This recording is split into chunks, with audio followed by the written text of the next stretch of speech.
programa é livre para todos os públicos.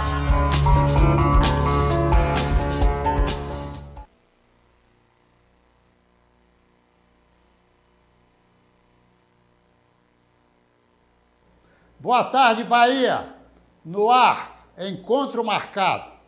Hoje nós temos a grata satisfação de receber a doutora Regina Machado, advogada criminalista. Vamos conhecer um pouco desse trabalho, dentro de instantes.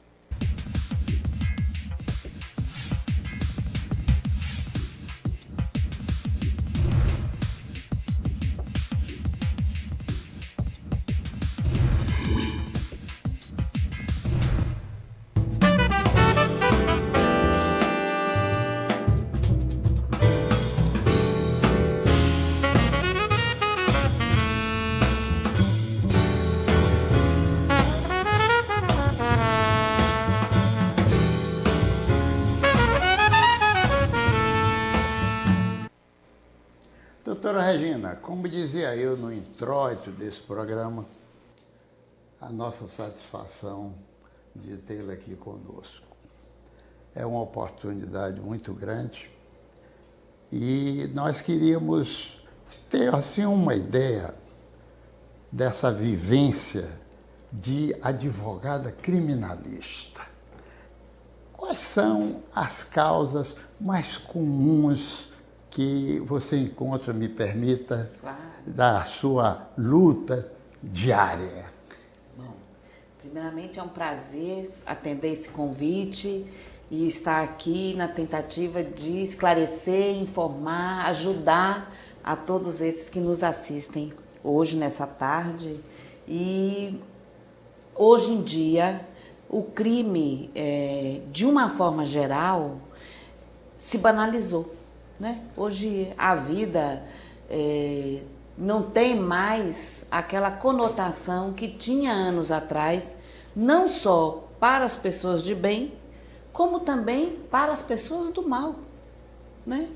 Hoje o meliante, o criminoso, ele vê com muita facilidade o acesso a esse crime, a falta de punição, as leis que, embora muito eficientes, mas de pouca prática, um sistema hoje prisional e um sistema policial falho. Então isso, infelizmente, aumentou e muito a parte da criminalidade no Brasil de um modo geral. Né? A Bahia ainda não é nem percussora e nem receptora de alguns crimes que hoje se tem nos grandes centros, como São Paulo, Rio de Janeiro, e, graças a Deus, aqui ainda não temos alguns tipos de crime. Mas, hoje, quando o senhor me pergunta o que é que a gente mais vê no dia a dia, ainda é a violência doméstica. Ainda é. Ainda é a violência contra a mulher, contra o homem, contra o menor, contra a criança. Então, esse ainda é o dia a dia de um criminalista. Agora, doutora, a gente tem percebido, e você teve a grande propriedade de especificar, de que, digamos, a gente na televisão escuta mais também, a população é maior, mas, de qualquer forma, São Paulo, Rio, mas principalmente, me parece, São Paulo. Todo dia de manhã, se você assiste um programa de televisão, seja qual for a emissora que esteja transmitindo aquele jornal, a gente sempre se depara com os crimes. São coisas que ocorrem, às vezes é daquele que pratica o homicídio, às vezes é por qualquer coisa da própria polícia que faz, digamos assim, uma ação que não é a sua devida. Né? Agora mesmo nós estamos aí apreciando algo que ocorreu há poucos dias, você deve ter visto, lá em São Paulo, da história de um jovem que perdeu a vida, porque segundo explica que a arma disparou, Então, coisas desse tipo, né, doutora?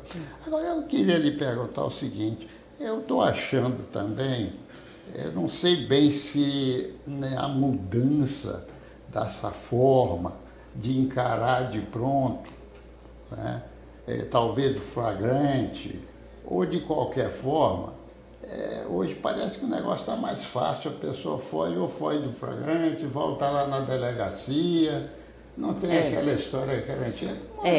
Isso, na verdade, é aquilo que eu sempre digo, que a facilidade do sistema acaba criando modus operandi, ou para o que o nosso telespectador entenda, quando você não tem uma política de prevenção ou de repressão, o bandido, por sua vez, se vê confortável, tranquilo, é um facilitador. É um facilitador. E hoje, a gente vê também nesses noticiários pela manhã, que até a própria mídia se vale. Hoje nós temos programas específicos só para tratar de criminalidade. É verdade. Porque o povo está atento também, mas principalmente para mostrar à população que o sistema hoje que nós temos de repressão é um sistema, em parte, falho e, em outra parte, não aplicado. Quando a gente fala em flagrante, o que acontece? Hoje, você tem um crime às vistas de todos, mas a lei, por alguma razão, não permite que se vá além de um boletim de ocorrência.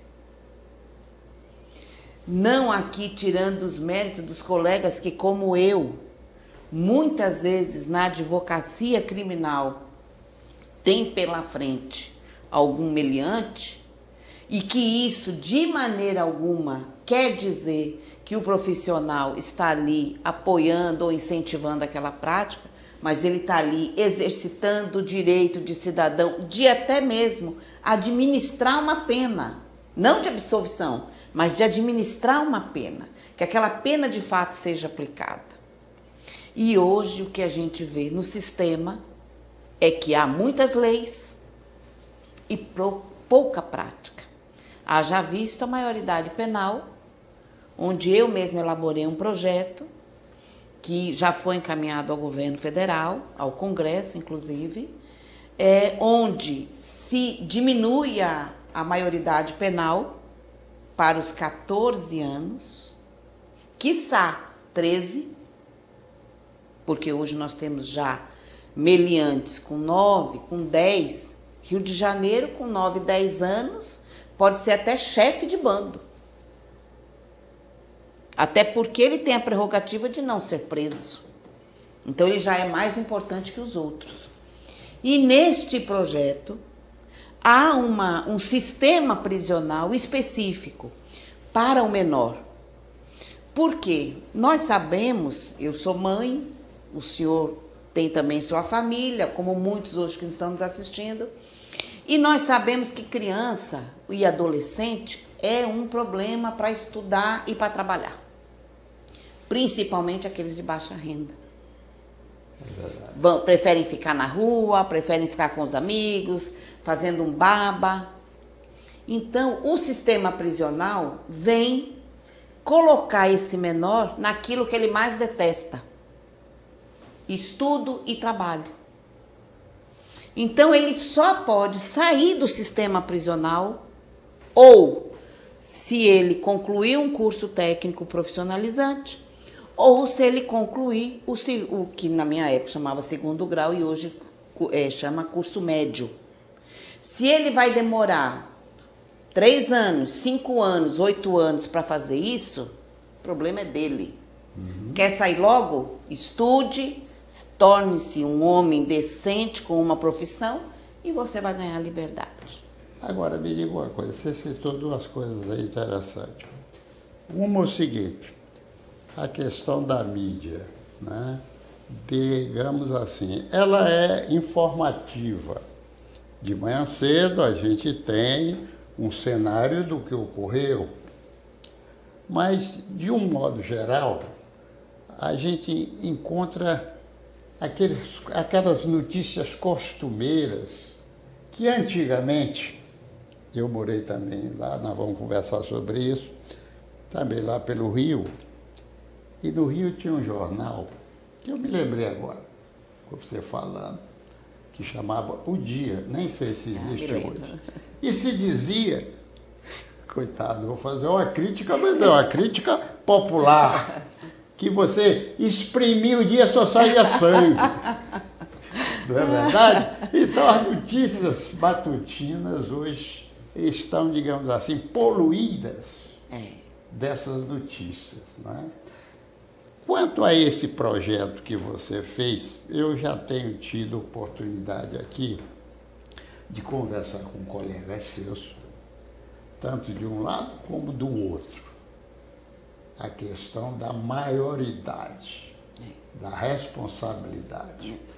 Uns acham que realmente deveria reduzir a idade. Outros que aqui tiveram falaram de que isso não adiantaria muito, porque bote de 16, amanhã depois está botando em 14, e que lá, ele com 16 anos, às vezes, ele lá naquele local, num reformatório daquele, talvez ele tenha penalidades maiores do que se fosse para uma outra prisão, não sei.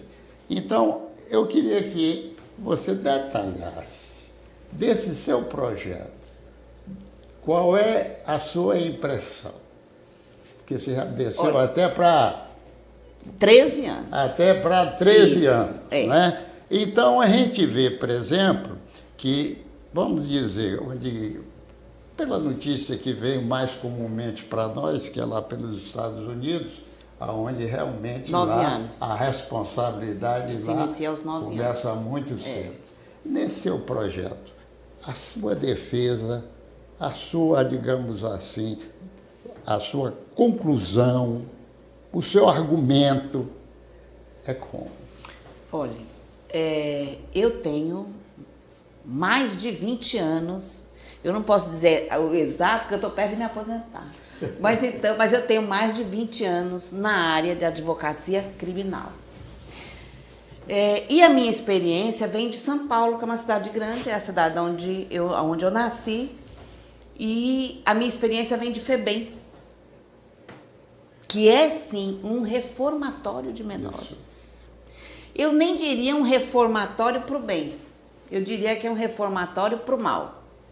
Porque ali se formam verdadeiras facções.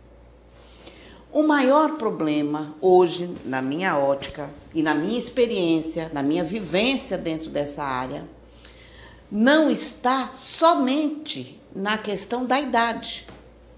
Até porque nós sabemos que o ser humano é vulnerável, isso o ser humano em geral.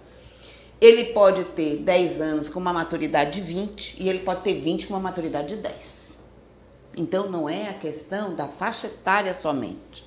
A questão, para mim, maior e solucionável é o sistema. A maneira como esse jovem vai ser recluso. O que é que ele vai fazer e o que é que o governo, o sistema vai fazer desse jovem quando colocá-lo entre 4 paredes. Nós sabemos, tem um ditado popular que diz que mente vazia é oficina do diabo. É verdade. Né? Hoje, não é mais uma oficina, né? Oficina é aquela coisa pequenininha, modesta. Hoje é uma indústria, é a indústria do diabo. Então, nós precisamos ter programas que utilize esse menor, que direcione esse menor, para que ele saia dali e entenda que aquele período que ele está ali, ele está recebendo uma punição e que ele tem que também pensar no que será o futuro dele. Porque hoje, o que é que nós fazemos, doutor Luiz? A gente joga o menor numa sala com mais 10, 12, sem nada o que fazer. Solta os bichinhos, porque eles viram os bichinhos. 2 vezes por dia para tomar um sol ou uma chuva, porque tem que sair. Mesmo que estiver chovendo, viu, gente? Tem que sair. E ele passa o dia inteiro ali pensando numa única coisa: sair dali. E quando sair dali, ele vai se revoltar contra aquela população, contra aquela sociedade lá fora que o colocou ali. Porque para ele tem 1000 justificativas. Ele é pobre, a mãe é prostituta, o pai é drogado. O verbo deles é imenso. Mas nós sabemos que um ser humano, um cidadão, se faz com conhecimento, com informação, com estudo. Eu não seria o que eu sou, com todos os meus diplomas, se eu não estudasse. E todos nós, salvo uma pequena parcela da população, veio de uma camada mais favorável. Mas a maioria, como eu, veio da classe mais baixa. Então, o remédio, doutor Luiz, é a educação. Então, no meu projeto, esse menor vai estudar, vai trabalhar lá dentro, para se manter lá dentro, de preferência com o apoio da família, porque hoje nós temos um dado estatístico, doutor Luiz, e que é bom que o telespectador saiba disso. Mais de 80% dos menores apreendidos tem pai e tem mãe. Não são menores abandonados, não. São menores fugitivos de casa. Ou porque a mãe exige que vá estudar, ou porque o pai quer que vá ajudar na padaria para ganhar um dinheirinho, para ajudar na renda de casa. Ou porque ele tem um irmão que já está preso. Ou porque o pai se droga, bate na mãe, ele não quer assistir aquilo, então ele vai para a rua. Então nós temos aí uma gama muito grande de situações sociais que vão desembocar no crime.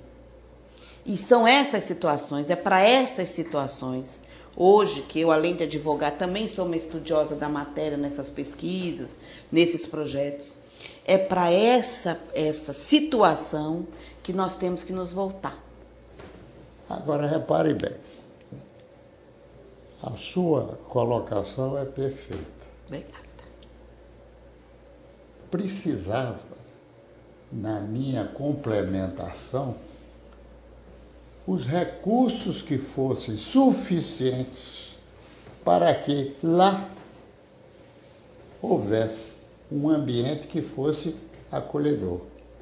Porque, como você disse bem, e todos nós sabemos, que tanto, digamos, o maior de idade ou o menor de idade, para onde vai, a reeducação não existe. Não existe. Não é verdade? Não existe. A gente que percebe para os maiores de fora, idade também.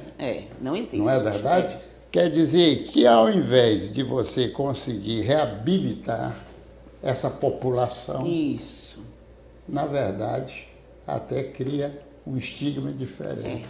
Eu quero até me ater a esse ponto e falar um pouquinho da Bahia. Nós aqui na Bahia, na penitenciária Lemos Brito, a parcela de presos que trabalham dentro da penitenciária é mínima. É mínima. É ínfimo. Não se dá nem para citar numa estatística, para se ter uma ideia. Por quê? Porque o trabalho na penitenciária é voluntário. Uhum. E eu sou da opinião que o trabalho deve ser obrigatório. Ele deve ser, por N razões. Hoje um preso custa quase R$2.000 para a população. É verdade. Olha o meu dedo. Eu, população, pago R$2.000. Esse preso tem um custo muito alto, poderia ter um custo até maior. Talvez, para ter um bom sistema, devesse ter um custo maior. Mas, para se ter um custo maior, tem que se aplicar bem esse dinheiro. Inclusive, eu fiz parte, durante 2 anos, da Comissão de Direitos Humanos da Bahia, da OAB. E no meu período de gestão, nós tínhamos conhecimento de empresas que buscam a mão de obra prisional. Fábricas de vassoura, fábricas de pano de flanela. Há uma gama de empresas que buscam o sistema prisional, levam esse serviço até lá, os presos fazem esse serviço, eles recebem por isso. O que acontece é que o sistema prisional não abraça isso. Então, por questões de sistema, não é permitido mais do que X número para cada empresa. Então, tal empresa só pode ter 10 trabalhadores. Você tem uma população de 2.000 pessoas ociosas, pensando o que vão fazer quando saírem dali. E que não é fazer o bem, é fazer o mal, porque eles, como nós assistimos todo dia de manhã, aquelas notícias ruins, eles fazem a notícia ruim o dia inteiro. Então, a gente tem que ir na causa.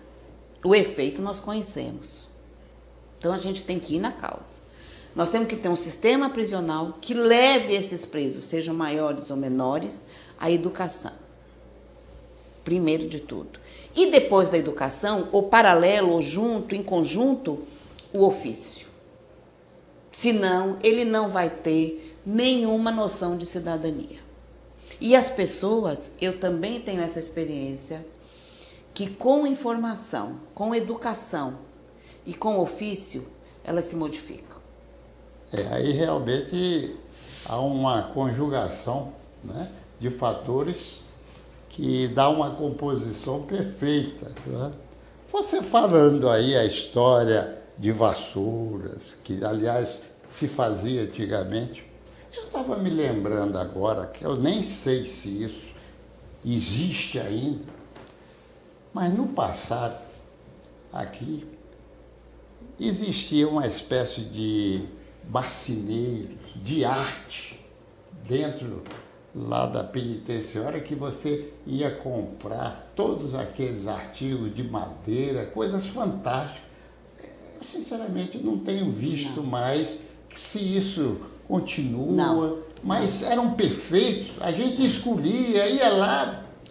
Não existe isso mais. Não existe mais. Mais acostumado. Não existe mais. E é aí que eu volto e reafirmo que é necessário haver essa política de conscientização, de ofício, de aproveitar até essas boas cabeças que tem lá dentro para contaminar as outras. O incentivo sempre estimula. O que nós precisamos, e aí vem as eleições ano que vem, é uma coisa para se pensar, nós precisamos de governo voltados para esse lado negro da sociedade. O que nós vemos é todo mundo muito ligado na economia, muito ligado no transporte, que eu acho justo, muito ligado na política de modo geral, mas o lado negro está avançando, a criminalidade está crescendo, a sociedade está sendo acuada. O que a gente vê hoje é o cidadão com medo de sair de casa, com medo de abrir a janela, o vidro do carro, com medo de dar uma informação na rua. Por quê? Porque a criminalidade está tomando espaço, está tomando o tempo. Hoje, como nós já dissemos até no início do programa, hoje a TV tem mídia para isso.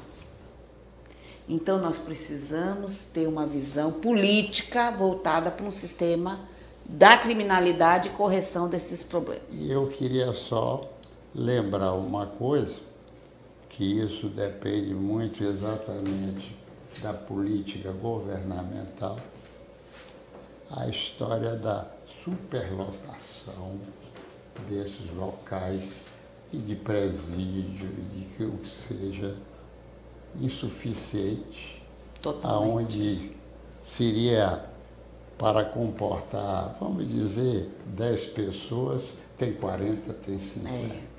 Né? Também é um outro fator que agrega e agrava muito a situação. Exatamente.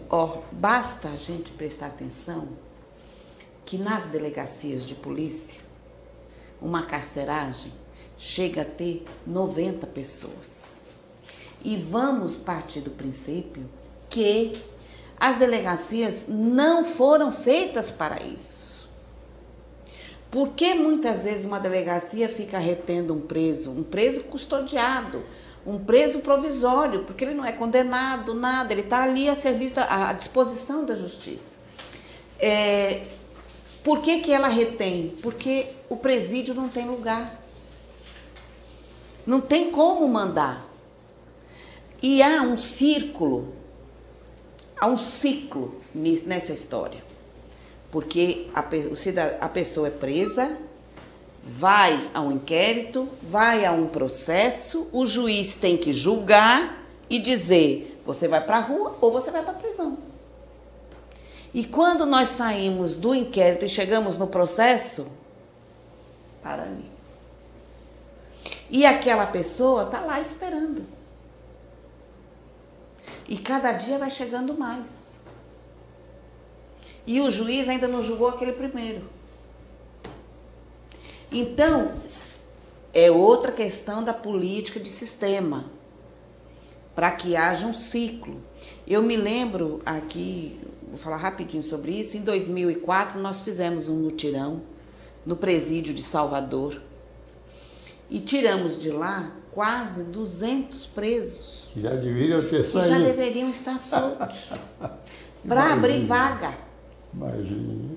Para abrir vaga para aqueles que de fato tinham que estar lá. Entendi. O que a gente vê, o que eu vejo hoje, é que há pouco trabalho nessas questões dos mutirões. A Defensoria Pública está assoberbada. Os juízes estão assoberbados, as delegacias cheias. Então, tem que a Secretaria de Segurança Pública, a Secretaria de Direitos Humanos, a Secretaria de Justiça tem que se juntar e fazer um trabalho conjunto para que a gente possa, então, ver isso fluir. É como um rio. Se não tiver limpeza, a água não flui. Agora, você no começo citou um problema que é o costumeiro, essa questão da agressão da mulher, que ocorre com muita frequência. Eu lhe perguntaria, digamos, da instituição, da lei que tomou o nome de Maria da Penha, você acha que refreou alguma coisa ou não foi ainda satisfatório para que isso ocorra? Eu sei de antemão que a educação machista está sempre presente. Verdade, verdade. Mas ainda é assim. Nesse contexto, o que você acha? Olha, a Lei Maria da Penha foi um grande avanço para a mulher. A mulher violentada, a mulher que sofre a violência, a mulher que muitas vezes tem vontade até de revidar uma agressão, mas é do instinto dela. Mas, vou falar aqui no popularesco, é do instinto da mulher mais apanhar do que bater. Sempre foi.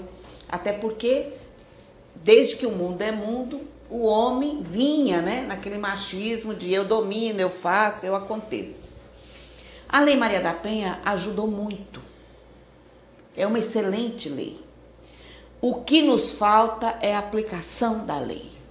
Hoje, e também, vale aqui um puxão de orelha às mulheres. A conscientização de que quem bate uma vez, bate 10, bate 100. E muitas vezes, essa mulher dá queixa na sexta-noite ou no sábado à noite, e na segunda ela vai lá pedir, pelo amor de Deus, para soltar. Por quê? Porque ela precisa, porque quando ele não bebe, quando ele não se droga, ele é um homem maravilhoso. Essa é a história. Essa é a história que eu ouço. Doutora, ele é bom. O que estraga ele é a bebida. E quando é que começa essa bebida? Na quinta-noite, na sexta-noite. Então, o final de semana é aquele inferno.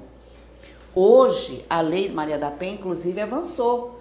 Hoje já não depende mais da queixa da violentada, da agredida. Se o vizinho ouviu, ele pode chamar a polícia e aquela pessoa vai ser detida. E muitas vezes, quando é no decorrer do inquérito, essa pessoa que está lá presa, sem a bebida, que se torna aquele anjo, aquela pessoa maravilhosa. Que quando chega na frente do delegado, meu Deus, dali para se formar um pastor, um padre, um titico assim. Aí ele mesmo convence a autoridade policial de que aquilo não vai acontecer mais. Até o próximo baba. Até o próximo jogo Bavi, até o próximo final de semana. E aí ele vem e agride essa mulher. Então, a lei nós temos. O que nós precisamos tratar com mais rigor é a proteção desta mulher. O senhor fez? O senhor vai melhorar? Ótimo, mas pelo que o senhor fez, o senhor vai ser punido. Nós temos aqui na Bahia já a primeira vara de violência da mulher, e a qual a juíza titular, doutora Márcia, me perdoe, me foge aqui o sobrenome dela, mas que com maestria leva essa magistratura, leva essa vara da violência da mulher com bastante rigor e com maestria mesmo. Aplicando as punições, prendendo, lidando com a situação financeira dessa mulher agredida, porque muitas não sabem, mas aquelas que sofrem agressão, que por alguma razão ficam sem aquele sustento daquele agressor, elas podem recorrer às bolsas de família, aos programas governamentais de ajuda. Basta chegar na secretaria ou a própria assistente social da delegacia vai encaminhar para que ela então tenha um suprimento, já que aquele agressor, graças a Deus, está lá preso. Agora, que também é uma droga, mas pela sua explanação, a gente deduz de que a bebida, que é uma droga. Com certeza. Mas essa droga, bebida, causa mais problemas deste tipo do que a droga mesmo. A conhecida como tóxica. Não é verdade? Isso, com certeza. Embora haja campanhas contra o crack, contra a maconha, contra a cocaína, né? Nós não temos uma campanha contra a bebida alcoólica. E eu vou mostrar para vocês uma situação interessante. Quando se iniciou a campanha de que bebida não combinava com direção, A lei seca. a lei seca, as pessoas passaram a beber menos todas as vezes que estavam na direção de um veículo. E essa informação, essa instrução entrou na cabeça das pessoas. Então é fácil deduzir também que se nós fizéssemos uma campanha em que mostrássemos que a bebida fora do âmbito social traz prejuízo para a família, traz prejuízo para o cidadão, isso também teria repercussão. Mas aí, entendo eu, nós vamos nos bater na Ambev, né? Na indústria, que gera impostos. Então, tudo é uma questão de política governamental. Mas o ser humano, e acho que pessoas como eu, que têm a oportunidade de estar numa televisão, num programa como esse, de dizer que a bebida, ela foi, na minha opinião, ela foi criada para haver uma confraternização social, nunca uma desagregação. Isso é verdade. Eu queria lhe dizer o seguinte, esse negócio de televisão é uma coisa interessante, que a gente começa a conversar e o tempo começa... o tempo começa a escoar, não é verdade? E às vezes a gente fica tolhido, né, de chegarmos a uns outros pontos. Ainda mais quando o assunto é bom. Valeria a pena a gente detalhar. Mas isso fica para outra oportunidade. Muito obrigada. E já fica, digamos, assim, um convite. Obrigada. Já a priori. Obrigada. Viu? Nesse contexto final nosso, tão bem explicitado em tudo que nós colocamos por você, eu gosto sempre do final desse meu programa, que eu acho que ele tem um cunho de levar ao telespectador, televisivo, não é? Algo que possa ser aproveitado como um conselho, uma advertência.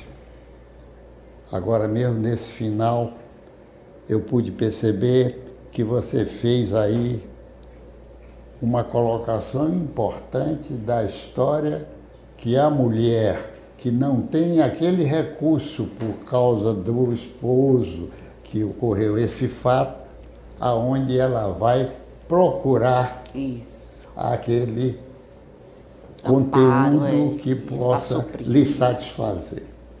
Então, eu queria que nessa coisa toda, se você tivesse alguma recomendação ou algo que você gostaria de explicitá-lo, esse é o momento. Obrigada. Olha, o que eu posso e gostaria muito que as pessoas entendessem é que a criminalidade que hoje a gente assiste nas TVs, ouve nos rádios, não pode ser vista como um programa de diversão. Deve ser visto sempre como um alerta. As pessoas e o governo, e isso vale de modo geral, devem ter para si que cada cidadão é responsável pelas suas atitudes, pela sua segurança, pelas suas palavras, pelo aquilo que ele representa numa sociedade. Há sistemas de amparo à mulher violentada, à mulher traficada, ao homem violentado, aos homossexuais, às crianças. Nós temos programas de governos aí para isso. O que falta é informação. Então as pessoas devem buscar esse tipo de informação. Aonde eu posso me precaver, aonde eu posso buscar um amparo, já que o meu companheiro, o meu esposo, por uma agressão a que faz jus de punição, está detido, está recluso, aonde eu posso buscar vá nas assistências sociais, vá nos postos de saúde, onde tem também amparo para a saúde, e isso é da obrigação de cada cidadão. E são programas como esse, ao qual eu tive o maior prazer de participar. Obrigado. E desde já, no seu convite, eu também já aceito e estou à disposição, porque eu acho importante que a gente sempre tenha um espaço para ter esse bate-papo com o telespectador, e que eu tenho certeza que muitos estão aí com muitas perguntas na cabeça. Doutora, eu posso aquilo, doutora, eu posso aquilo outro, doutora, me aconteceu isso, me aconteceu aquilo. E se o senhor me permitir, eu quero deixar meu telefone. O meu telefone é aqui em Salvador, é 71 3012 5511, e a gente está aberto e tem meu site, Advocacia Regina Machado. As pessoas também têm como entrar em contato comigo e vai ser sempre um prazer atender todo mundo, porque eu gosto muito do que faço. Muito obrigado, viu, por tudo isso. Eu tá é que bom? agradeço, eu é que Satisfação. agradeço.